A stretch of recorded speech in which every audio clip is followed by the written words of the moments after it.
Greetings, my friends. Welcome to the next episode of the Mint Mob Podcast. Jason here, joined by my buddy Alex across the pond in Germany. We're going to dive into all the usual things, but before we do, let's check in and say hello. What's going on, Alex?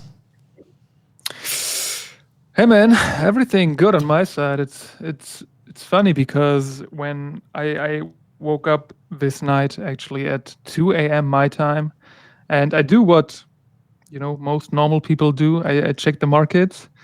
When I was getting my phone and I looked at like coin market cap and I saw Bitcoin at almost like 107,000, and I was like, dude, when I wake up, I can start thinking about taking some profits. And then I woke up a couple hours later and it was like went all the way down to like 102 or 101, and I was like, okay, what's going on here? Like why it looked like it was like on its way to a new all-time high. And Binance actually did me a favor, and they published a little blog post discussing why the crypto market fell down after Bitcoin hit 107K. But before I talk about all this, I want to ask you, how are you doing, man? Did you follow the markets recently? Yeah, I've been watching pretty closely. We've been moving some Canadian dollars down to the U.S., and we've been using crypto to do it rather than going through the banks. So it's been something that I've been watching pretty closely. And in most cases, it's a better situation. So, watching closely, converting from currency to currency using crypto, I think has probably been it's one of those, use cases that people talk about, but I don't think, really have the opportunity to test very often. So because we have assets on both sides of the Canadian border, it's been a nice little experiment, and definitely works a lot better than having to go through banks.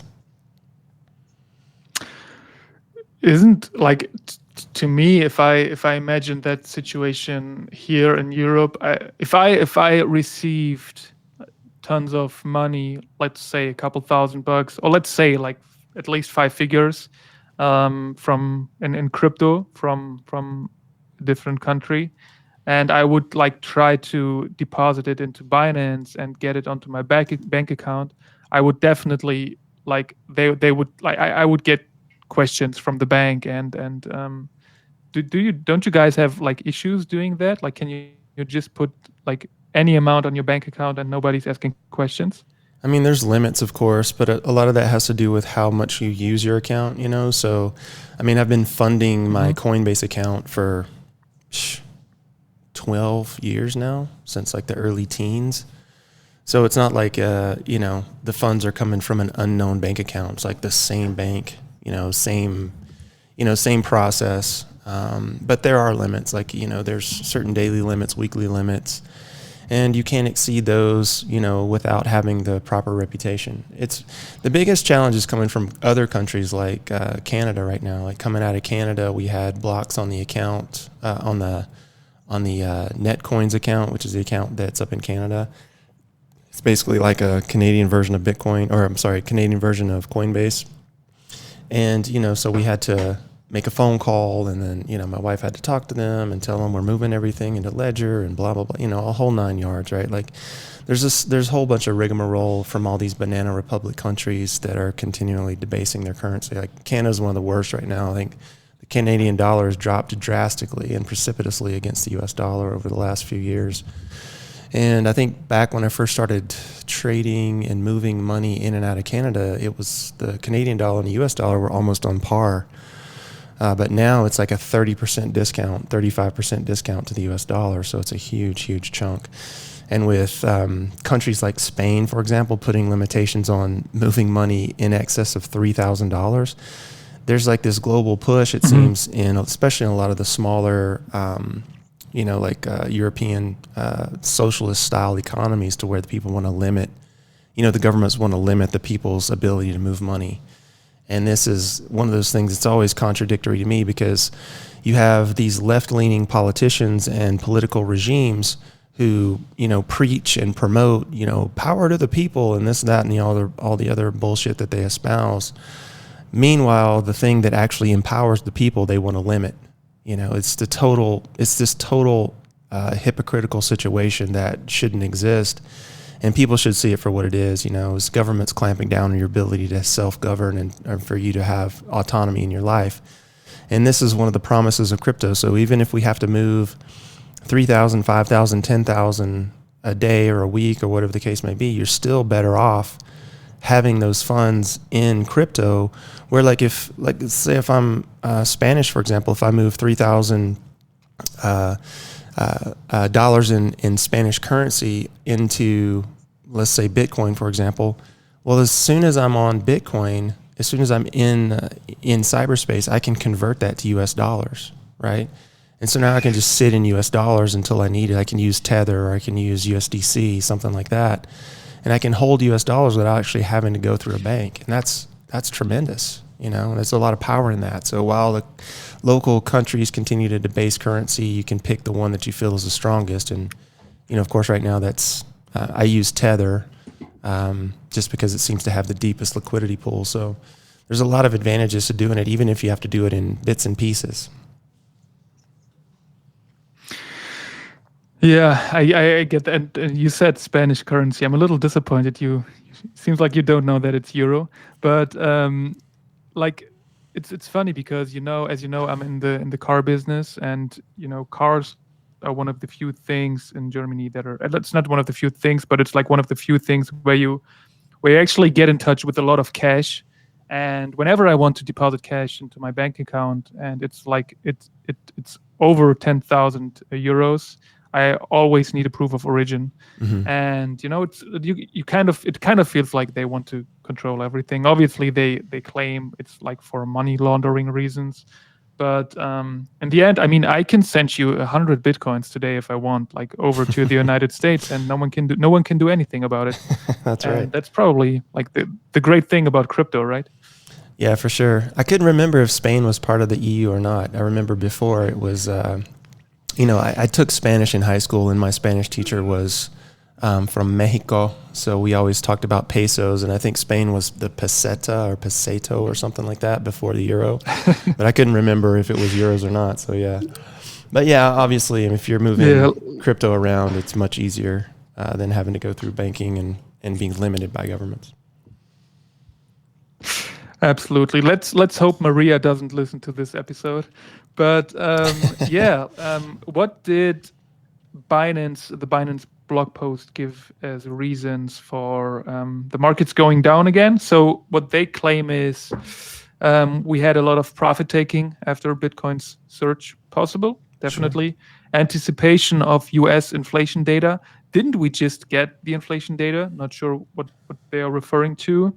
Drop in spot Bitcoin ETF inflows. It's actually pretty insane how volatile these inflows are. Like one day you have like hundreds of millions of inflows, and the next day it's like 0 or minus 10 million or whatever. Mm-hmm. One thing that is like that actually was big news. Was it last week or the week before? I'm not sure. But did you hear about the security breach at Coinbase? No, I didn't hear about that. What happened? So what happened was, I think there is even like a video statement from Brian Armstrong. So the breach reportedly involved scammers bribing third-party customer support agents to access user data, and then they tried to blackmail Coinbase, wanted to get 20 million, and Brian Armstrong basically said like, "Fuck off! I'm not giving you any money. Instead, I will." Basically reward people who can give us, hints at like on who the blackmailer was.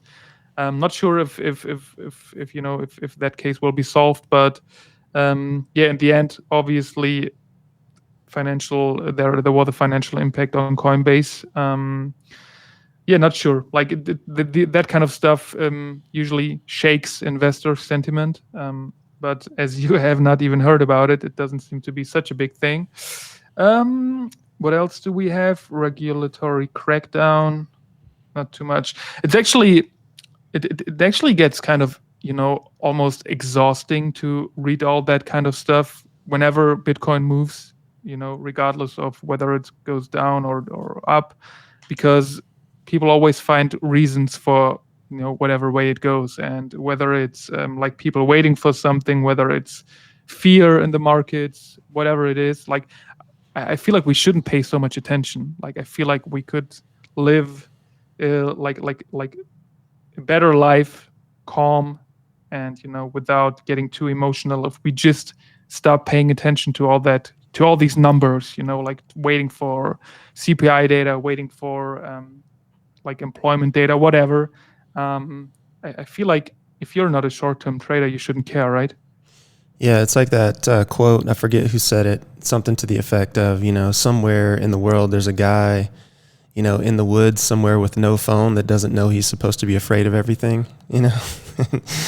And that's very true. Like we're constantly connected to the digital dog leash, and it's constantly giving us, more information than we actually need, or that's usable. To be quite honest with you, I mean, the job of, one of my favorite quotes around news.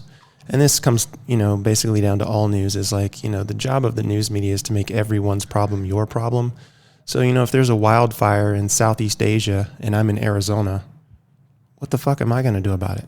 Yeah, I'm not flying to Southeast Asia to carry buckets into the forest to try to I'm not going to do that. So I don't really, I don't really care from the standpoint that I can't do anything about it. But if there's a fire in my backyard, I care because I can do something about it, And I think the difference between like standard news media to cable news media is that like it's basically made the world's problem everyone's problem, whether you can do something about it or not, or whether it affects you or not. And it's different now with crypto because crypto is a global market. So with crypto, you do need to know what's going on around the world in a lot of cases, especially if you're trading the majors, like a Bitcoin, an ETH, a Solana, something like that. Like, you still want to know what's going on in the world because, if you have a massive population that's moving in and out of Bitcoin around a particular idea, whether it's a war or political regime change or whatever the case may be, it might impact your wealth drastically. So in that sense, you do need to know what's going on. But you don't need to key in on like every 3-second movement in the markets and every, tiny little bit of news that comes out. It's just, in the grand scheme of things, it's not going to be valuable. And even on the big headlines, the big market moving headlines, they're almost always temporary.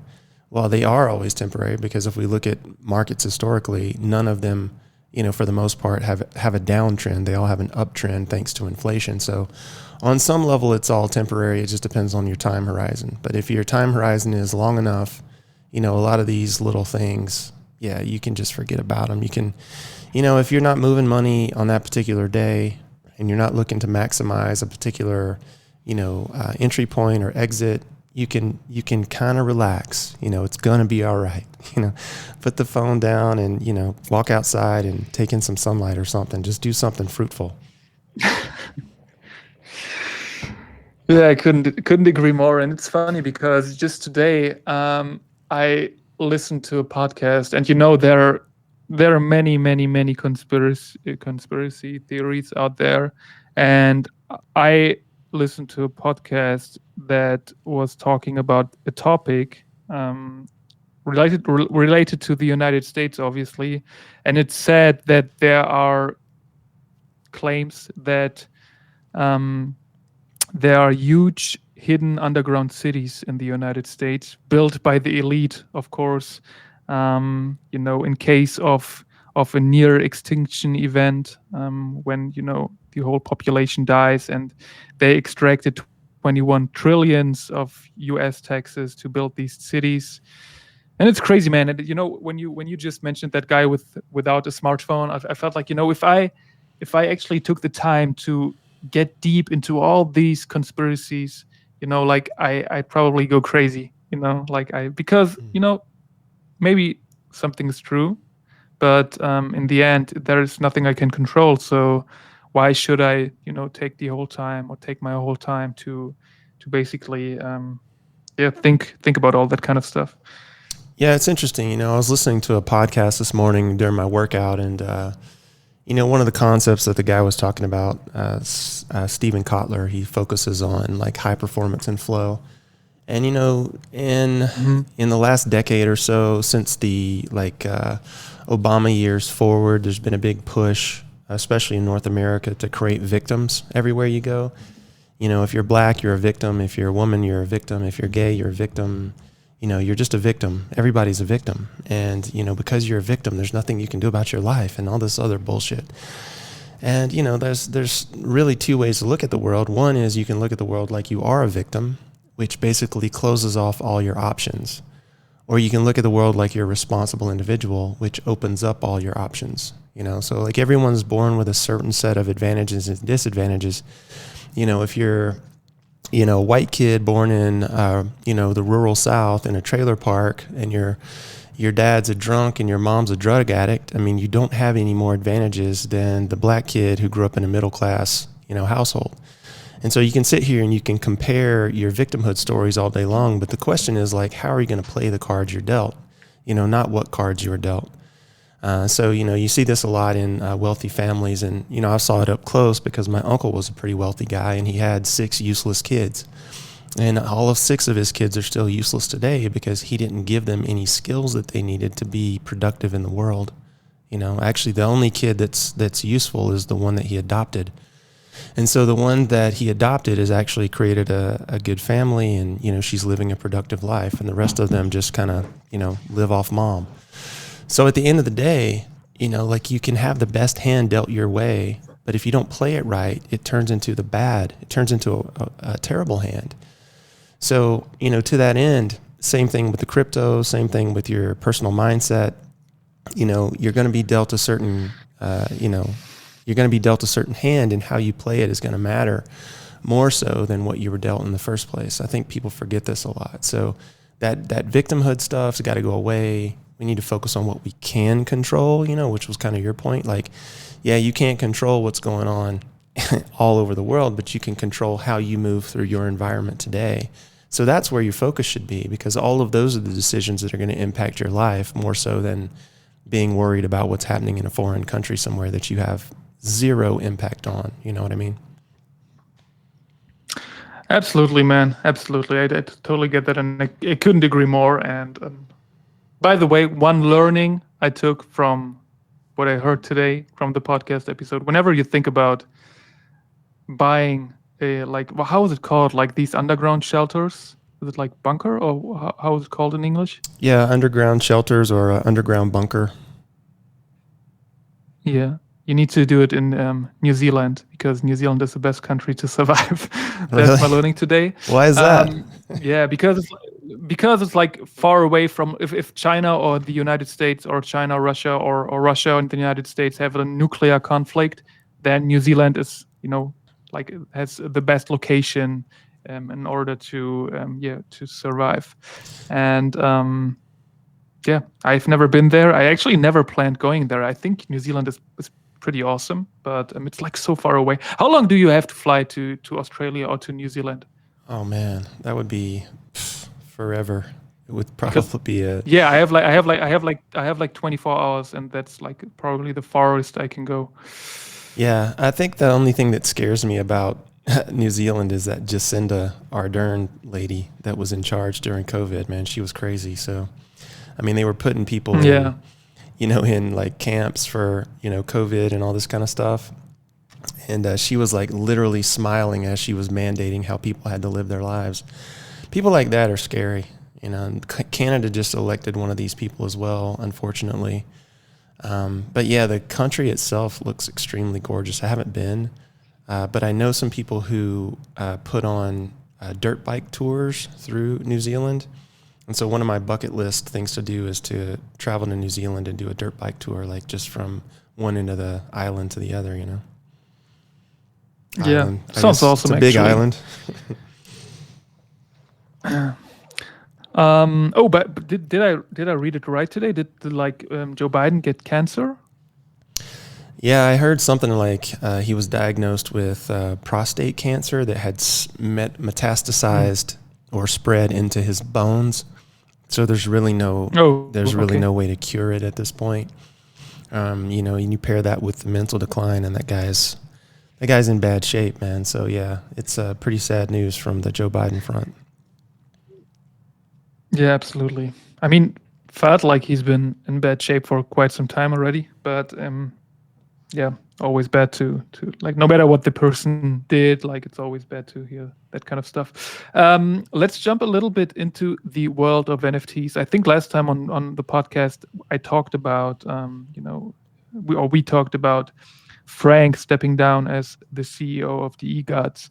And I read a rumor saying, or it's actually not a rumor because it was like proven by the blockchain, that he sold all his eGods.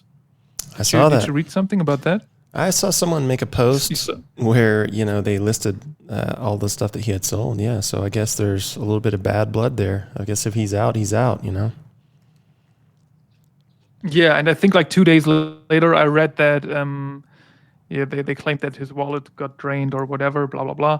But yeah, looks like they like maybe did not mutually parted ways, but yeah, I don't really care anyway. You saw the post or the message that Uh, Mark just posted into the pub asking about Stargaze. yes. I think you just answered him that you want to have a podcast episode with Brady. Do you want to talk about that at all right now, or shall we wait until we got the man up here? I mean, I can say what I've already said on Spaces. I mean, there's a little bit. There's a learning curve when it comes to the Cosmos ecosystem. When you have all these sort of brother sister chains that are tied to the main chain, but are their own entities, it's really confusing to go into the wallet because now you're trading, token to token to token, and each chain has its own and blah, blah, blah. And it just gets really frustrating and confusing. And I sort of get where he's coming from there. So it makes perfect sense to me. But at the end of the day, it's just like anything in Web3. There's that learning curve right now because the UI is what it is. It's there. There's the end user is basically doing a lot of database work. You're sliding wallet addresses to and from, and you have to know where it's going. You can't just point and click like you would on something else. So, I mean, I get where he's coming from, but when it comes to Stargaze and what they're doing, the 10,000 foot view is basically they're going to be moving the platform to the main chain, which is Cosmos or Atom, to the hub, as they call it. And it's going to function as an application rather than a chain. So right now you've got Stargaze, the chain, you've got Stars, the token, you've got Stargaze, the marketplace. And basically what's going to happen is the Stargaze chain will ultimately be deprecated, and the Stargaze marketplace will be an application that lives on the hub. And I think the idea there is that it's going to open up, more options and visibility to the Stargaze application to the remainder of all the chains that are connected to the Cosmos hub. So at the highest level, that's all that's happening. And as far as, monkeying around with the wallet, I mean, we can get Brady on to maybe talk a little bit about that and talk a little bit about Intergaze, which is sort of this interop program or this interop chain idea. So, aside from that, and getting a little experience playing with the wallet, that's really the easiest way to do it is just to play with it. And, without somebody like Brady coming in and saying, here's all the ins and outs of it, I'm not well versed enough to know, like all the special features, if that makes sense. Yeah, absolutely. Like when I read Mark's post, when did he post it? I'm not sure. I think it was like a couple hours ago. Yeah, I actually I was like sitting in front of my desktop and I was like, oh, let's just see if I can like do some research here. And if I love Stargaze, but I feel like when I checked their X account, for example, and I mean Mark said that it's so confusing as well. I feel like what they should do is actually like provide some sort of guide or a GitHub or something like that, just to because like I said, when I checked their X account, all I saw was basically a couple of spaces that ran for over an hour. And I feel like if I want to get this information, I should be able to get those a little easier. So yeah, not sure if there is something and I just missed it, but it definitely was not. Like I didn't see it like immediately when I checked their page. So yeah, Yeah. curious to hear from Brady and from the Stargaze team about all that stuff, because it's very very interesting. Um, There's but a yeah, we can. Yeah, Yeah, I mean, go I ahead. just want to say there's a discussion with Shane, who is the founder of Stargaze, and I'm going to post this to Discord, Hmm. just because this was probably what I would listen to if I really wanted to know what's going on. Because you've got the creator basically in an interview explaining what's going to happen, and from that standpoint, no one's going to be more connected than him. So rather than having even a team member, I would just recommend everyone go to the Stargaze timeline and listen to the conversation with Shane. So I know that if you don't know who Shane is, that headline wouldn't make any sense. So Shane is the founder and creator of Stargaze. So definitely go and listen to that, and that's probably going to answer all your questions. To be honest with you, I think that's probably where we should direct people, at least in the meantime. And I don't think there's going to be, well, I mean, like right now in Stargaze, it says, their subhead on their timeline is the interchain marketplace. So, I mean, they're already telling you where they're going with this whole thing. But Stargaze itself, in the team, I think the whole idea is just that, they haven't really been able to make a whole lot of money. They haven't been able to like fund it the way they want to fund it. And it's expensive, to buy servers and compute to power a chain that requires devs, that requires updates, that requires people and transactions. I mean, the whole thing behind Stars was like 0 transaction fee. So like, how do you support that? How do Hmm. you maintain that? And this is just more proof that free is not sustainable. So like at the end of the day, all these people in the world, whether it's NFTs or in this case, whether it's an entire chain that is popular in this particular world, is not sustainable. Free is not sustainable. You have to have a product that you can actually monetize if you want to stay in business. And I think this is just a reminder of that. So for those of you guys out there supporting creators, whether it's developers, artists, or in this case, like, the founder of a chain, like, realize that all of this stuff costs money. And if you like it, donate or vote with your dollars for it to stay around. Yeah, I get that. I mean, I'll definitely listen to the one you just mentioned. Maybe did you like you haven't shared it yet, but yeah, looking forward to it. And yeah, I feel like I kind of didn't really get a lot of information about all that stuff. But obviously I didn't pay too much attention. But definitely want to keep up with all that. Um, yeah, ma'am. I While tagged you you in it, was just talking, there was FYI. actually. Okay, perfect. While you were speaking, there was actually breaking news coming in, like a post from Donald Trump, talking about like he completed a 2-hour call with President Putin, and it was like pretty interesting. But fun fact, like the funny thing was, like the first comment basically was, "All right, super cycle coming. Thanks, President." Like everyone is just caring about crypto. That's actually insane. Truly. But let's, yeah, I think he was like, what did he say? Russia and Ukraine will immediately start negotiations towards a ceasefire and, more importantly, an end to the war. Actually, great news, obviously, and a lot more important than anything crypto related. Um, but yeah, why don't we talk a little bit about our upcoming Artist Incubator drop on Wednesday, in 2 days from now? MetalHead is going to make his debut on our Artist Incubator, in our Artist Incubator gallery, and we had him on Spaces last Friday. He talked a lot about his art, talked a lot about his inspirations and the way he creates his pieces. What do you think about that? Like, what do you think about him using various apps and creating like everything on his smartphone? Um, like, do you like?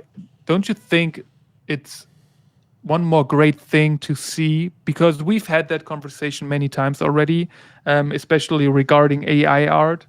You know, discussing the question whether it's art, whether it's not art, whether it's a skill or not. And now we have someone who does not use AI at all, but multiple apps on his phone to create these pieces. Like, what's your take on that? Well, I mean, my take is pretty much what it always has been when it comes to using these things. Whether you want to say AI created art is art, or whether you want to say prompting AI correctly is an art or a skill or a craft, or whatever word you want to input there. Like for me, art is anything done well and with high degree of mastery. So if someone can use a collection of tools, whether that collection of tools is pencil and paper, or whether it's stylus and iPad, or whether it's prompting and AI, or whether it's like in my case I use a lot of Photoshop, it doesn't really matter to me what it is. It just matters, can you create something to a high degree of mastery or competency that's going to elicit a response in someone else. And so if you think about it, I can imagine like back in the day, when people first created some sort of system of writing or creation. Like imagine like a dude, like painting on a cave wall, right? And then some dude comes in and says, "Hey, you don't have to put that just on the wall, man. We could put it on this tablet and we can take it with us to the next cave that we move to, And that guy's like, "Oh, that's stupid." Like we've always done it this way, and the guy carrying the tablet is like, "Okay, well, hey, here's another guy who's created, paper out of papyrus, and it's a lot lighter. So now we don't have to carry the tablets. We can just carry the paper." And that guy's like, "Well, you suck, man. This is the way we've always done it. It's tablet, And then that guy keeps going all the way up until we've evolved into like, multiple colors from different pigments, or crushing insects, or, animal skins or blood, or whatever the case may be, to create colors, to creating printing presses that can use colors. I mean, it just continues to go, like technology continues to evolve. And no one technology invalidates the previous. It just gives you a different set of tools, So if I'm using pen and paper, my skill set is going to be very different to someone who's using a stylus and a pad, to someone who is using, an Illustrator pen tool and Photoshop, to someone else who's using video. Like each tool just sort of gives you a different set of circumstances that you can employ to create. So whatever the app is, whatever the tool is, if you can do whatever it is that you're doing really well, I want to see it. And, we can talk about how it's created later. The only sort of exception to that would just be like if I had an AI that was sort of operating autonomously and I wasn't involved in the process, and the AI is just spitting out images based on what it's deciding itself is art.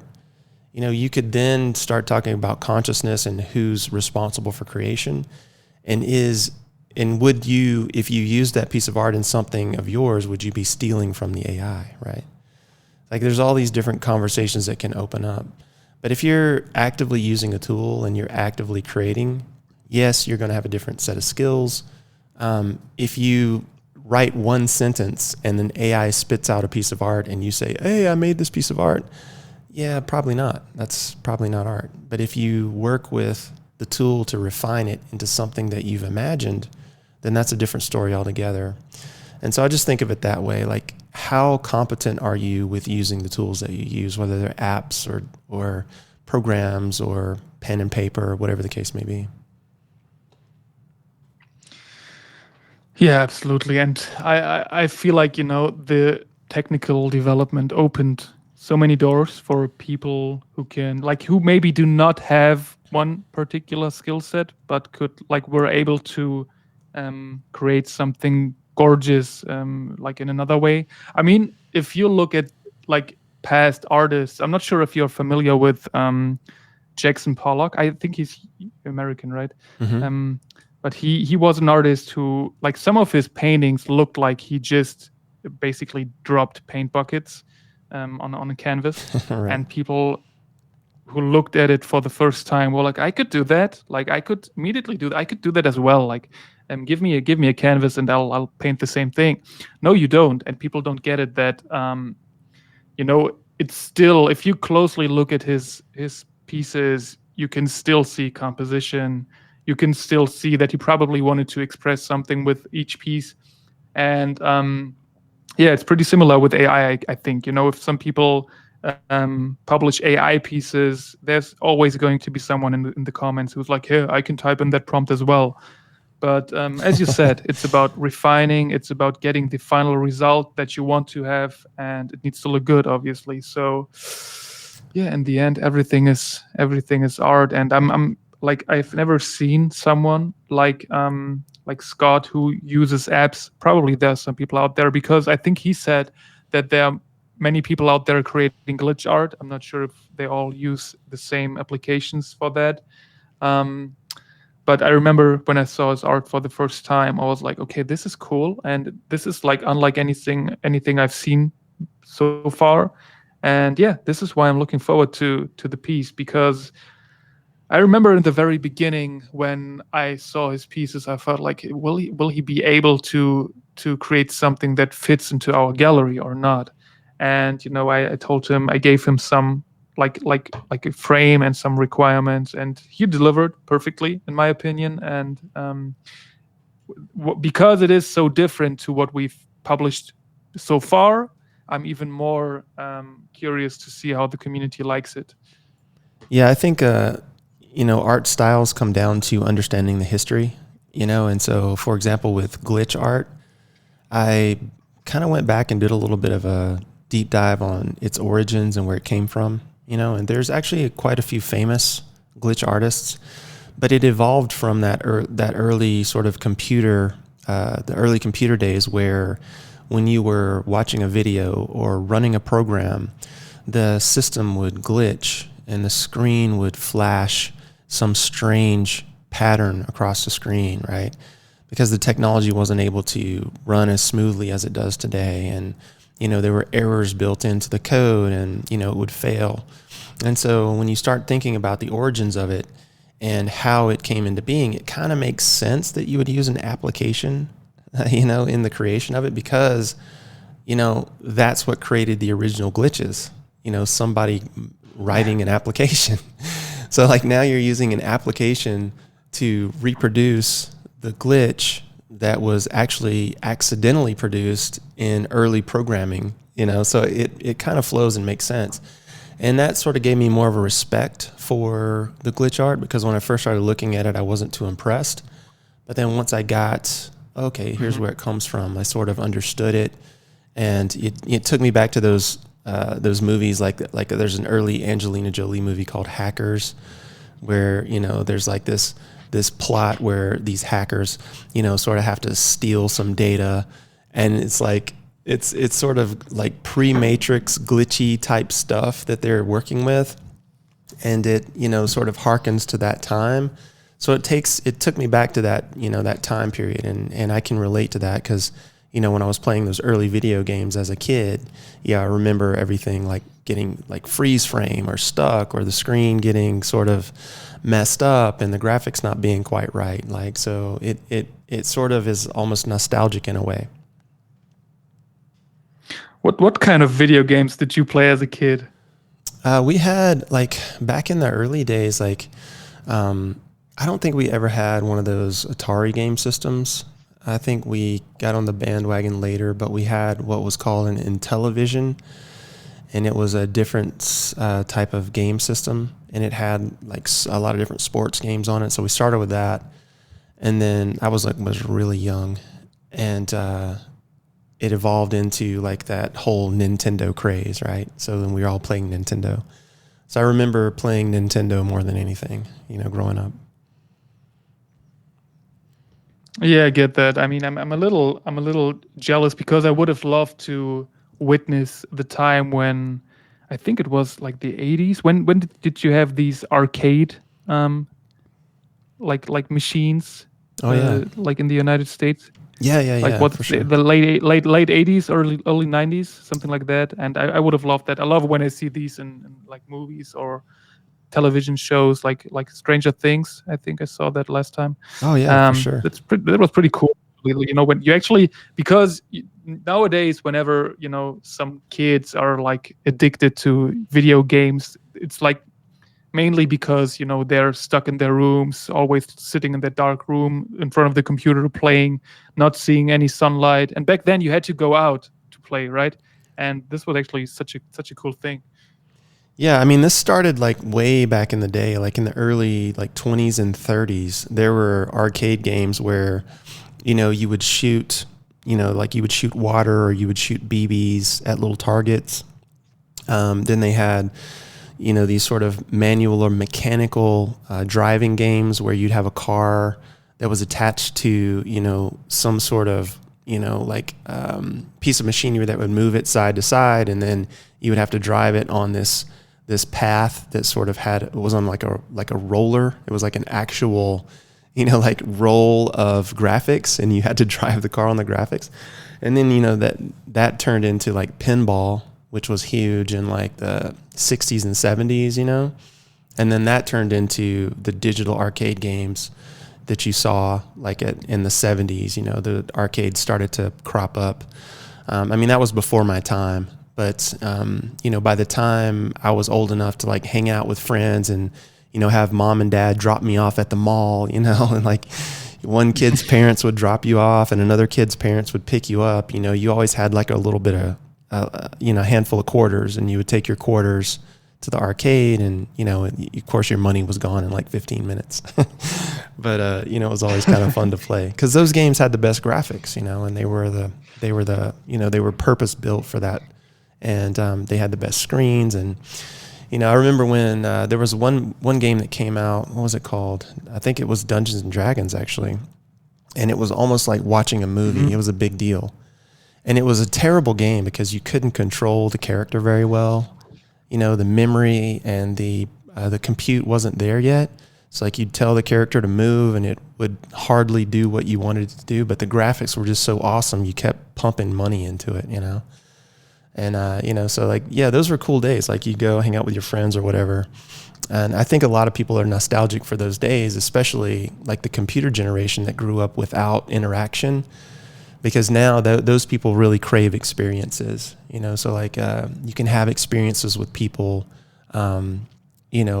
back in that time period that you can't really have today. Like there's not as many reasons to sort of get out of the house and go do things, So I think that's coming back around. It's coming back in fashion. And so like all those 80s shows like Stranger Things, like you mentioned, Stranger Things does a great job of encapsulating that time period. In fact, that was actually filmed in my home state, to be honest with you.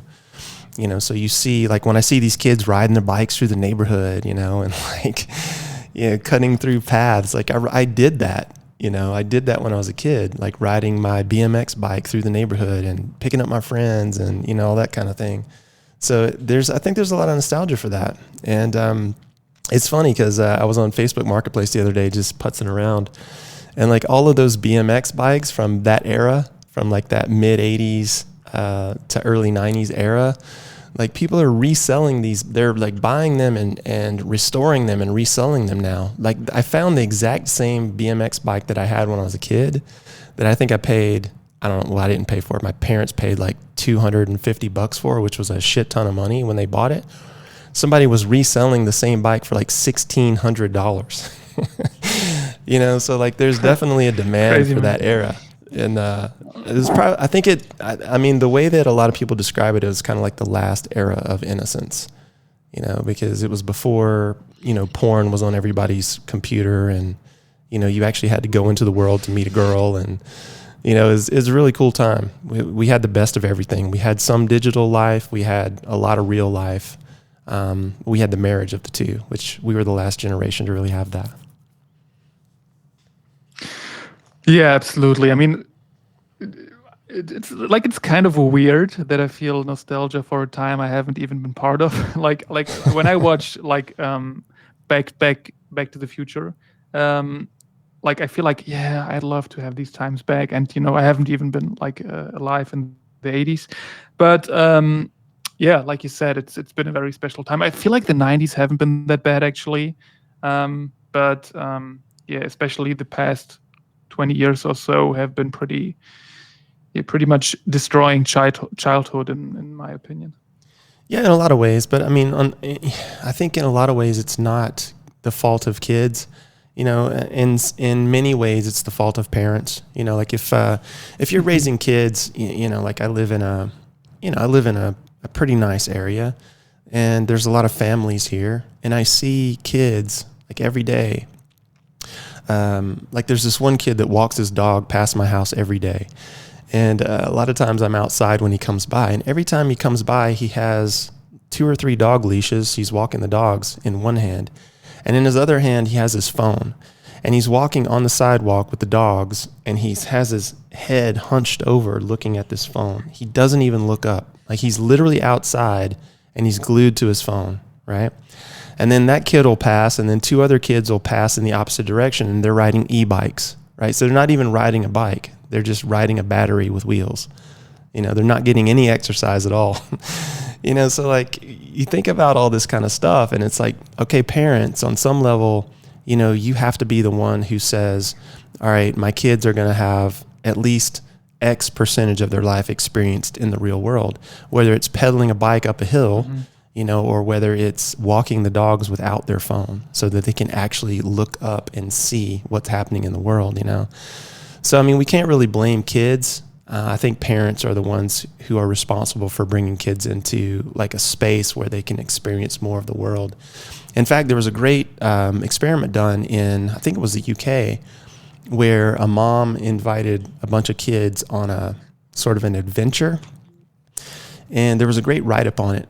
And basically the rule was you couldn't take a phone. Like you could not bring your phone with you at all under any circumstances.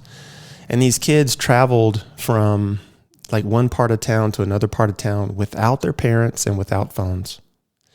And then when it was all said and done, these kids reported having just like the best time of their life. They weren't worried about how they looked on social media. They weren't worried about, like status. They weren't worried about fitting in because they were interacting with one another on the trip, and they were, trying to get from one end of town to the other. So they were working together. They found a campsite. They stayed out overnight, and so like they had this real world experience that gave them self-esteem and some level of achievement and some level of confidence in the world. And when they came back, like it was hard for them to get rid of the phones when they first started, but when they came back, they didn't really want their phones. It was like, okay, we experienced a little bit of real life. We were able to connect, and that meant more to them than being, sort of locked into this head down, hunched over position and worried about whether or not someone was going to take a bad photo and post it on Instagram. Yeah, absolutely. That's good. I mean, in the end, when you say that, parents are responsible, it's actually kind of crazy if you think about the fact that, parents actually should know better because they were the ones who lived the life that, without a phone back then when they were young. I mean, well, not necessarily actually, because obviously there are parents out there who are very, very young. Um, Yeah, but in the end, I totally agree with the fact that probably smartphones are something that shouldn't be available to young people out there, at least like until they reach a certain age. Yeah, But for sure. yeah, back to how do we get back to We were talking NFTs about from here? NFTs. Somehow we got onto parenting. How did that happen? Yeah. That's pretty crazy. Yeah, we basically we came from where is Spain? Is it in Europe or not? To New Zealand underground shelters. Yeah, what To currency do they use in to Spain? Is it the euro? Is it the yeah. peseta? What is it? I have no idea. What the fuck is it like? Well, I but I think we can think we file this covered one it under all. general interest, right? Absolutely, absolutely. So yeah, we also talked about MetalHead's drop, of course, which is taking place in 2 days. We will have the mint, and yeah, we look forward to this one, and we look also forward to the upcoming spaces on Friday, as always. Um, yeah, mint time is going to be 5 p.m. UTC. You guys should be used to that time by now. And yeah, I look forward to this one. Any final words from your side? No, man, I think I've said enough. It's Metalhead's fault, by the way, because we had to go back and describe where glitch came from. So that's how we ended up I remember now. That's how we ended up going down the rabbit hole. It's all your fault, Scott. Absolutely. Let's. Yep. Blame on you. So yeah, we look forward to the drop, guys. We look forward to see you guys around on Wednesday, and we look forward to see you on Friday on Spaces. Have a great week, and until then, bye bye. Take care, guys.